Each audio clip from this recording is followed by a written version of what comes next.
আল্লাহ ও তার রাসূলের আলোচনার সভা এমন একটি সভা হয় যে এই পৃথিবীর বুকে এত দামি সভা আর হতে পারে না। হয় আল্লাহ ও তার রাসূলের আলোচনার সভা ও মজলিস।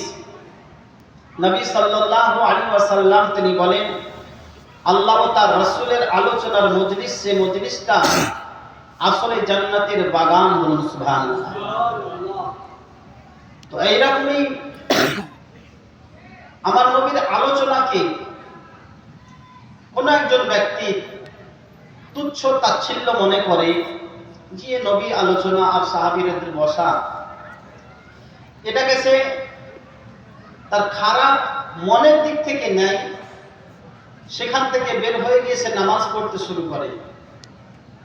আল্লাহ রাসূল সাল্লাল্লাহু আলাইহি ওয়াসাল্লাম ইলমে গায়েব দা নবী মুস্তাফা, আল্লাহ প্রদত্ত অদৃশ্যের খবর আমার নবী আপনার নবী জানেন। বলুন সুবহানাল্লাহ। তিনি বললেন, ওই ব্যক্তিকে কি কতল করবে যে ব্যক্তি নবীর মজলিসকে খারাপ মনে করে বের হয়ে গেল। আবু বকর সিদ্দিক তিনি বলেন, ইয়া রাসূলুল্লাহ, যেটা আপনার হুকুম আমি কবুল করব। হযরত আবু বকর সিদ্দিক তিনি গেলেন, তো দেখেন সে নামাজ পড়তেছে। তিনি ফিরে আসলেন যে নামাজ পড়া অবস্থায়। উমার ফারুক গেলেন, তিনিও দেখলেন যে নামাজ পড়তেছেন। শেষমেশে হযরতে আলী রাদিয়াল্লাহু তাআলা আনহু তিনি গেলেন, দেখেন সে নামাজ পড়ে ফারিগ হয়ে সেখান থেকে চলে গেছে। আমার নবী বললেন যে আলী, জানতাম তুমি করে দিতে পারতে, সে পালিয়ে যদি না যেত। তবে জেনে রাখো, এই যে নবীর মজলিসকে খারাপ মনে করলো, নবীর মজলিসকে খারাপ মনে করলো, তারপরে গিয়ে নামাজ পড়ছে, এটা হচ্ছে বেয়াদবের পেহচান। আর এর সিং আর এর প্রসার বাড়তে থাকবে দুনিয়ার বুকে। এরা বেয়াদব, এদেরকে যেখানে পাবে হত্যা করবে, এটা হাদিসের কথা। তো নবীর মজলিস যারা খারাপ মনে করে, তাদের জন্য আল্লাহ রাসূল সাল্লাল্লাহু আলাইহি ওয়াসাল্লামের কঠোর হাদিস রয়েছে। তো আল্লাহ রাব্বুল আলামিনের নিকটে এটাই দোয়া করি, প্রার্থনা করি যে আমরা কখনো ওই বেয়াদবদের আমরা অন্তর্ভুক্ত না হই, যে নবীর মজলিস চলবে, নবীর মজলিসকে আমরা ছেড়ে দিয়ে আমরা বাড়িতে বসে থাকবো, রাস্তাঘাটে দোকানে বসে থাকবো, বাজারে বসে থাকবো। যদি আমরা নবীর মজলিসকে ছোট মনে করে বাজার গরম করি, যদি আমরা বাড়ি ঘরে বসে থাকি, মোবাইলে সময় যদি আমরা কাটাই, তো হবেটা কি? নবীর মজলিসকে ছোট মনে করে ওই শয়তানের, ওই বেয়াদবের অনুসরণ করা হবে না?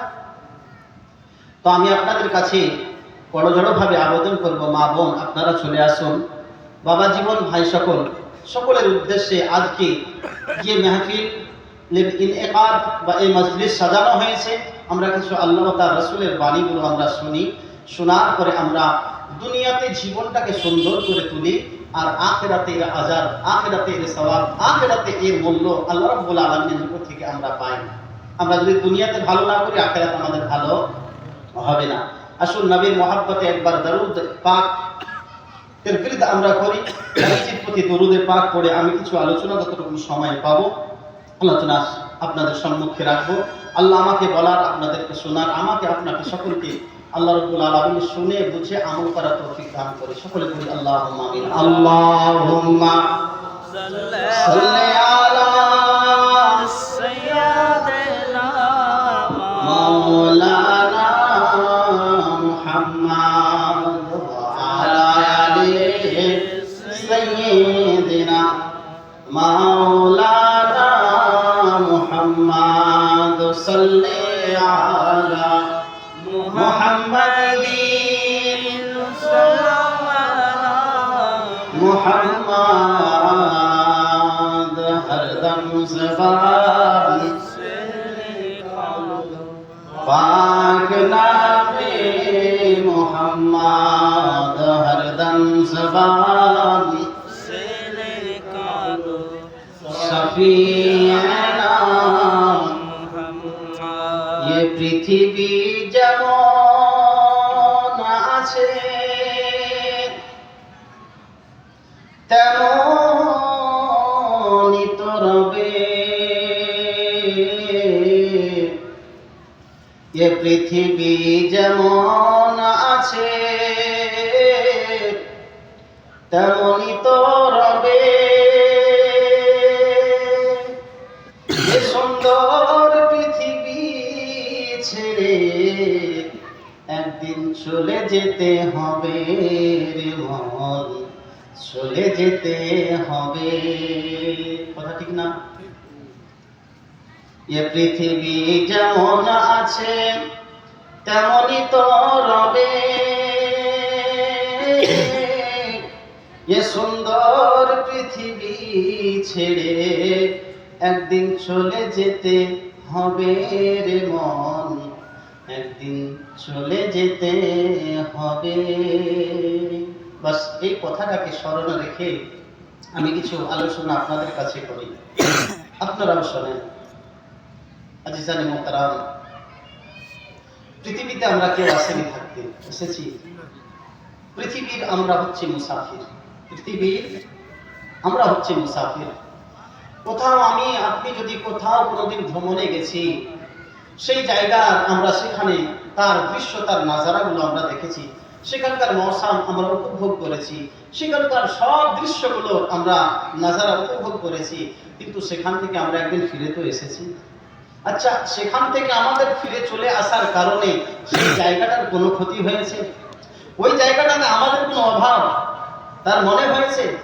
আয় মুসলমান, ঠিক আমার আপনার জীবন, এই আমরা দুনিয়াতে এসেছি, আমরা হয়তো মনে করি যে আমি না থাকলে বাড়ির কি হবে, সংসারের কি হবে, জমি জায়গার কি হবে, আমার ছেলে মেয়ের কি হবে, সংসারের কি হবে, পরিবারের কি হবে, কি হবে? কিছুই হবে না, শুধু আপনার যাওয়াই হবে।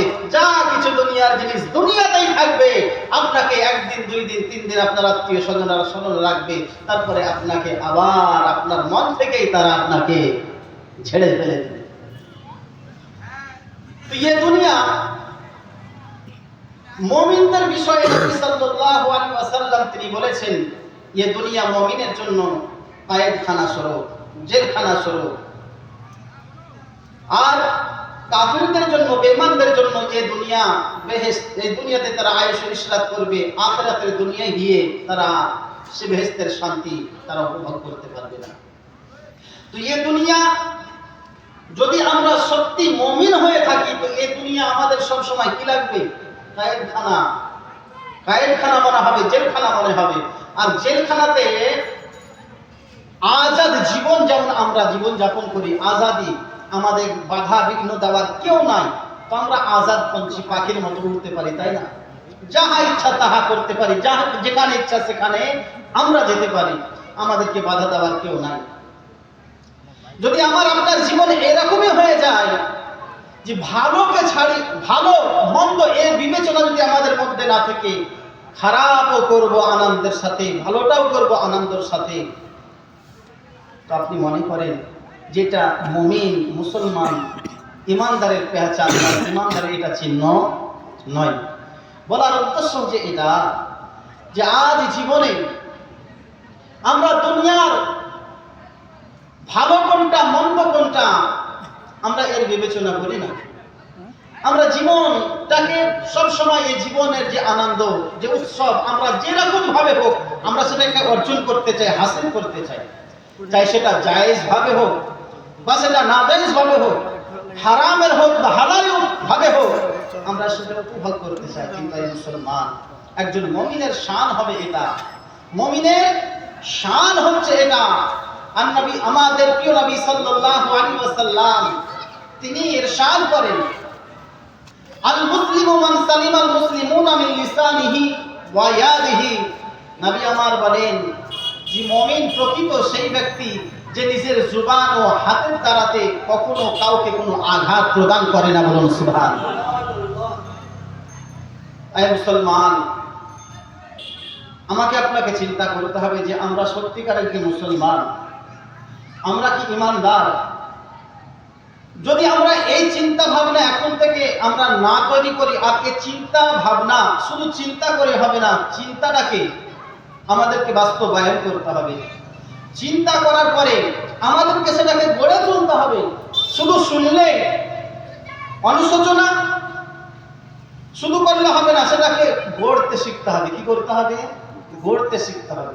যদি না গড়তে পারি, আমরা চিন্তা করি যে না, আলিম ওলামা বলছে যে আমাদেরকে খারাপ থেকে বিরত থাকতে হবে, আমাদেরকে নামাজি হতে হবে, আমাদেরকে পরহেজগার হতে হবে, আমাদেরকে মুত্তাকি হতে হবে।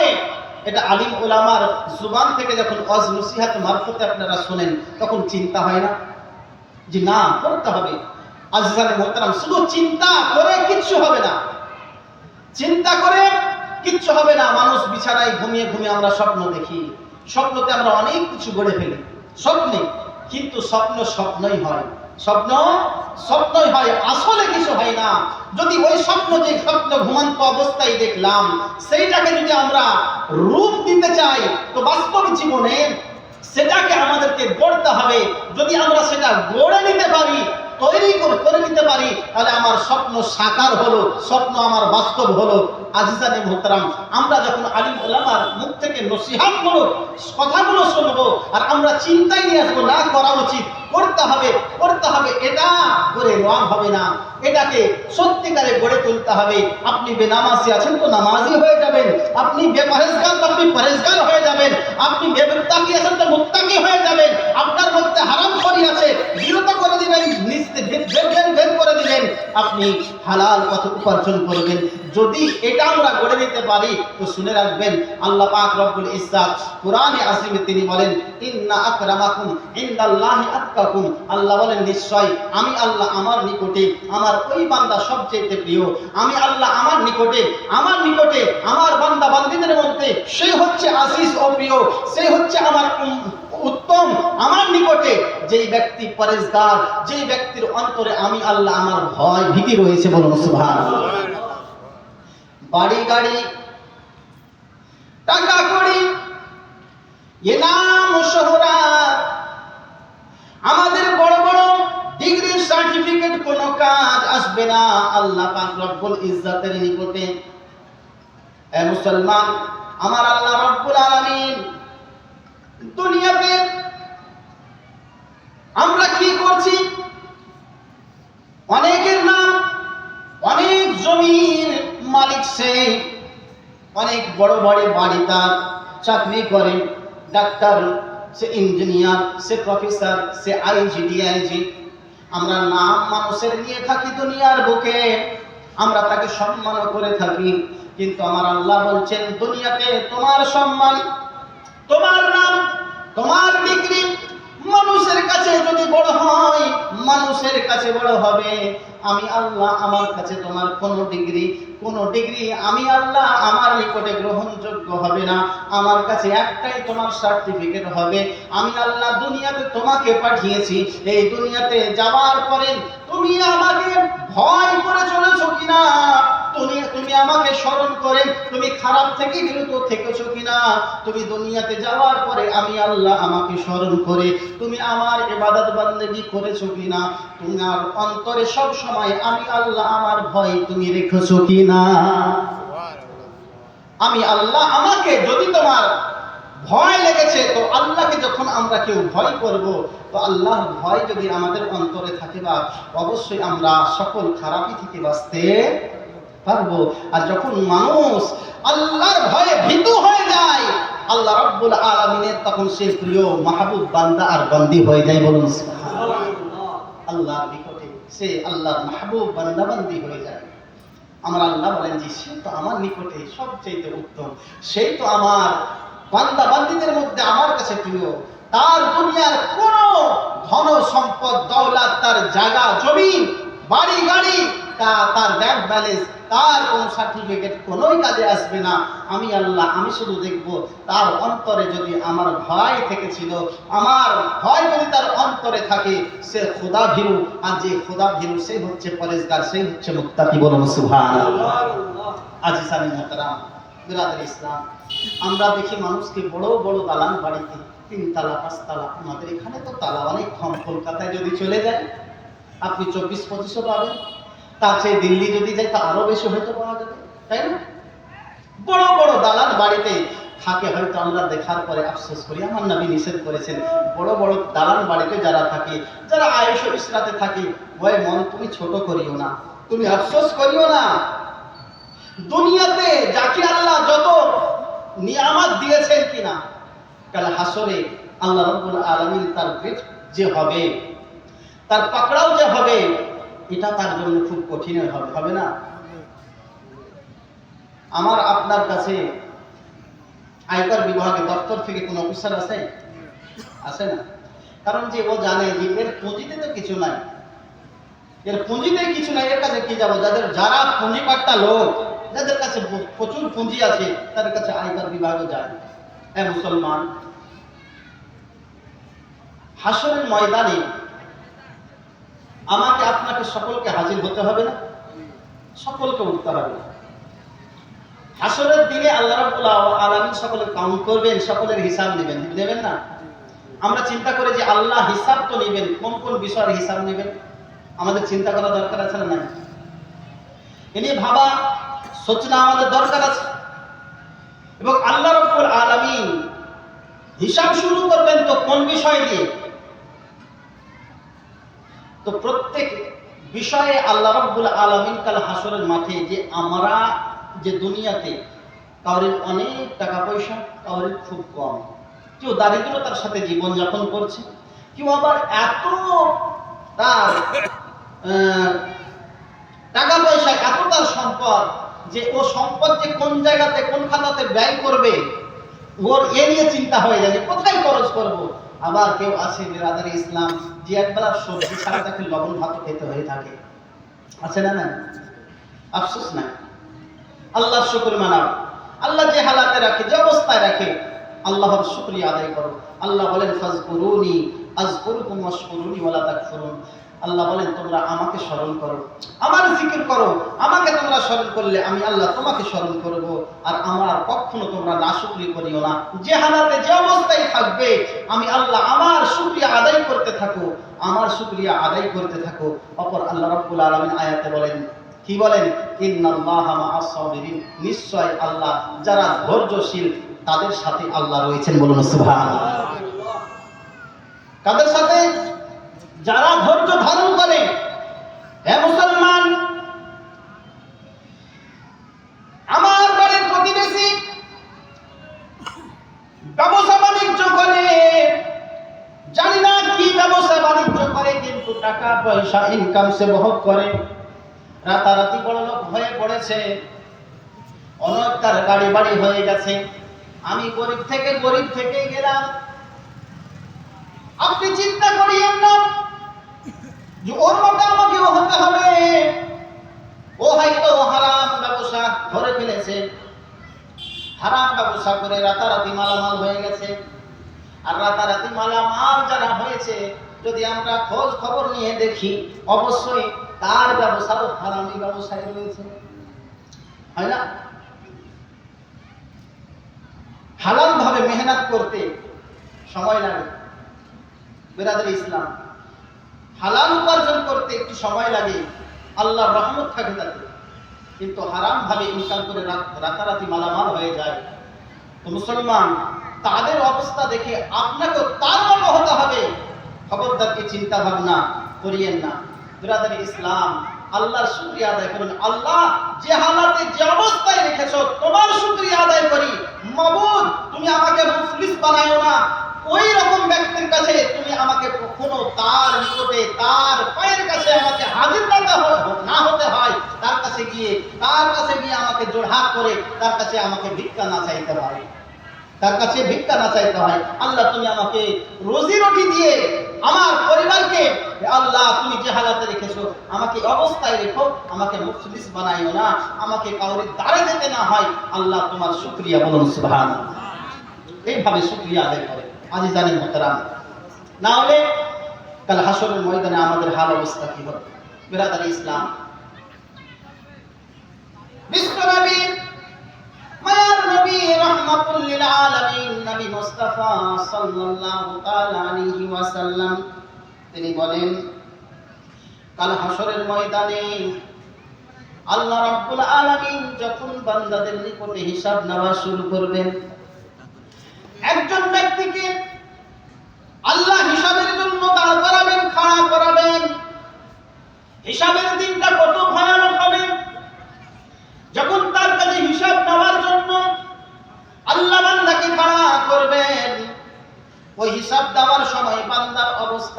হয়ে যাবে, এমন হয়ে যাবে, এত তার শরীর থেকে ঘাম বের হবে, পাসিনা পাসিনা হয়ে যাবে, তার শরীর থেকে এত পরিমাণে ঘাম বের হবে।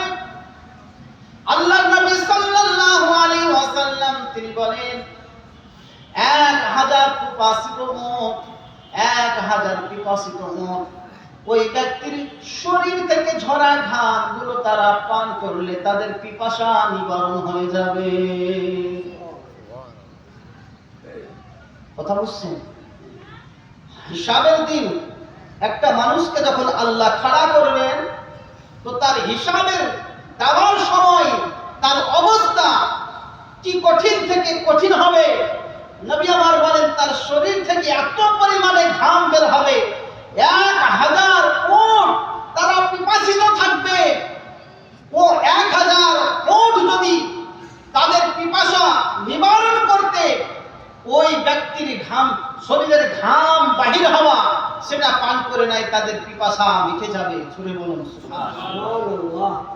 তাহলে আমাদেরকে চিন্তা করা দরকার আজিজান মুহতারাম, যে হাসরটা ময়দানটা কত ভয়ানক হবে। তো দুনিয়াতে আমাদের মাল যার কাছে যত কম থাকবে তার ততই শর্টকাটে হিসাবও কম হবে, তাই না? 10 টাকা, 20 টাকা, 100 টাকা একই সমান কি?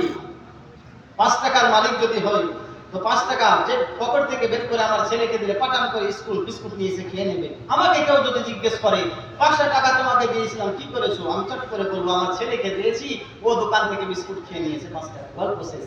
কিন্তু 100 টাকা যদি আপনি আমাকে দেন, আমাকে তো হিসাব করতে হবে কোথায় কোথায় খরচ করেছি। 100 টাকা, 5 টাকা ওখানে, 2 টাকা ওখানে, 10 টাকা ওখানে, সময় লাগবে না?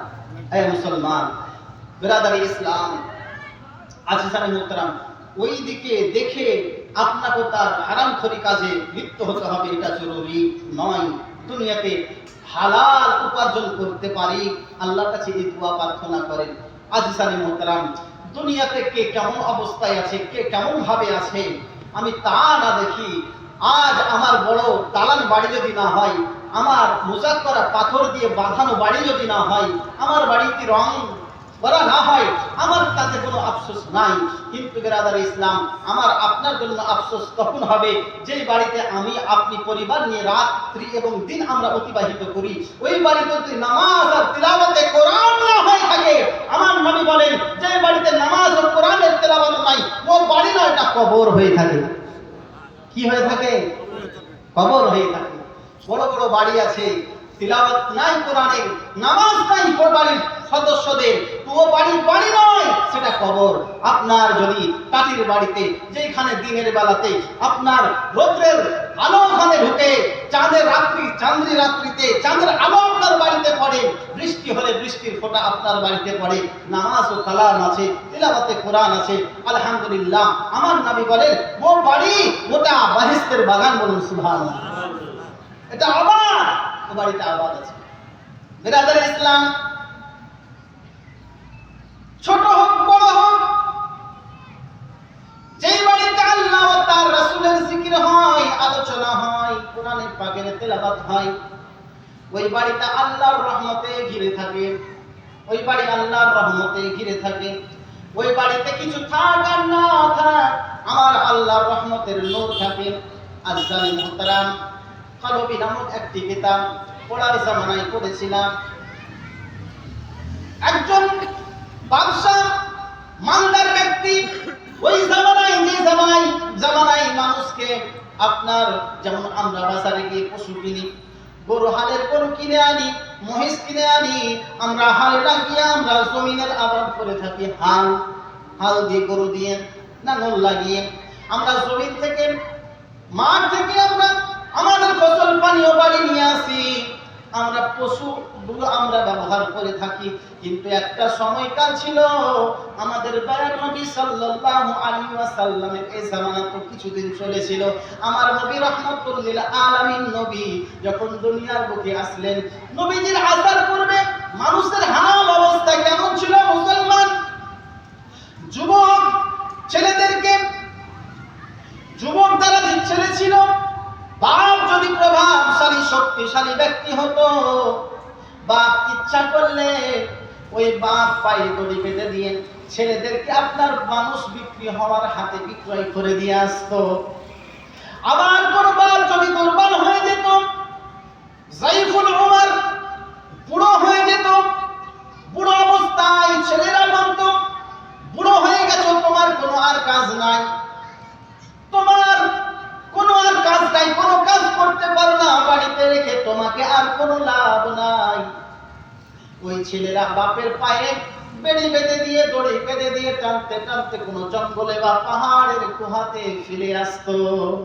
এই হাল ছিল দুনিয়া।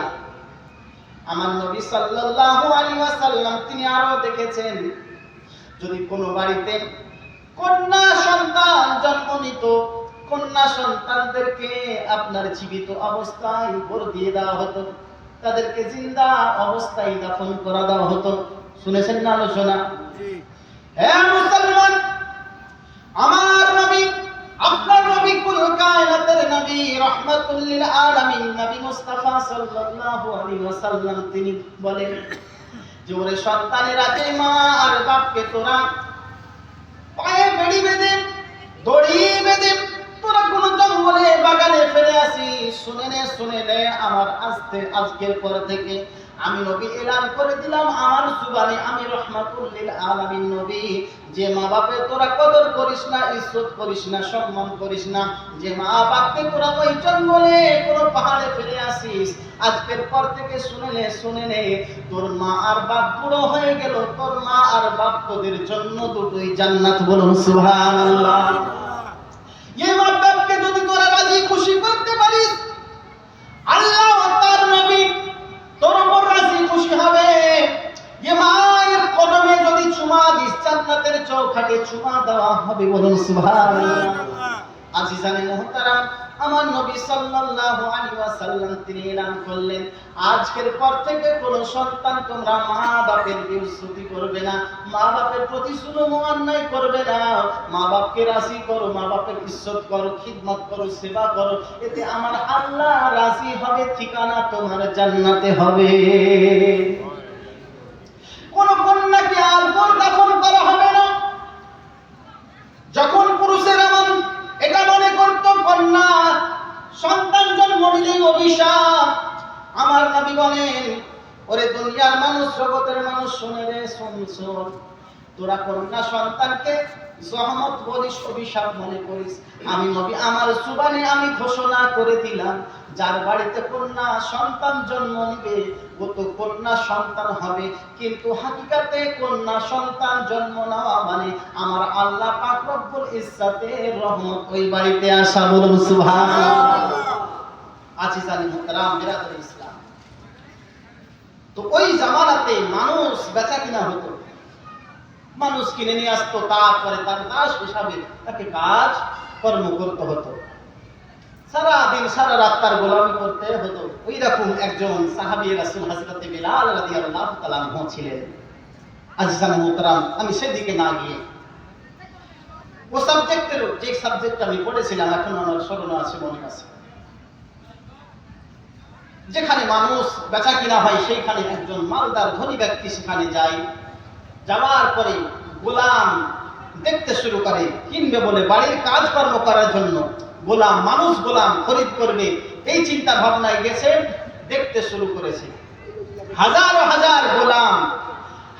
হাজার গোলাম সেই হাঁটি আপনার আছে, কিন্তু সেইখানে ওই মালদার ব্যক্তি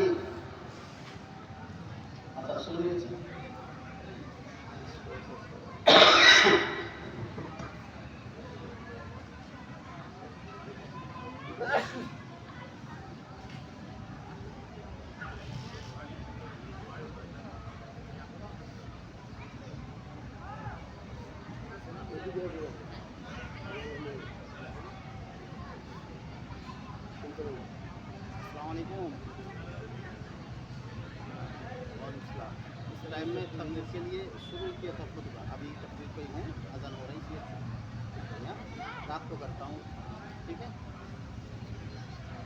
ज़रूरी बात है, ठीक है इंशाअल्लाह, या तो तुम ही कर लेना रात को अगर मैं बोलता हूँ।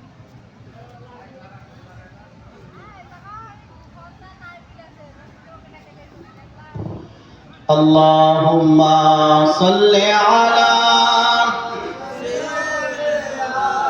মাওলানা মুহাম্মাদ ওয়া আলা আলি মাওলানা মুহাম্মদ সাল্লাল্লাহু আলাইহি ওয়াসাল্লাম। বাবা জীবন আমার, ওই ধনী বান্দার ব্যক্তি হাজারো গোলামের মধ্যে গোলাম পছন্দ শুরু করেন।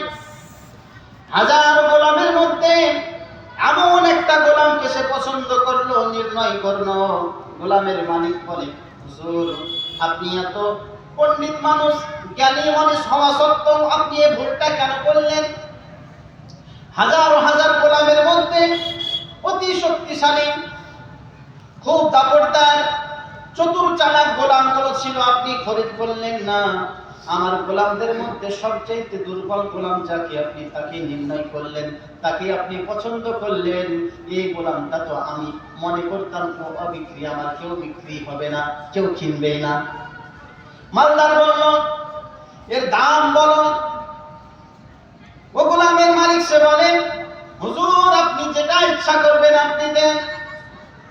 এই গোলামটা আমার কোনো কাজের নয়, যে কথাও বলে না ভালো করে, কাজের দিকেও ভালো আমার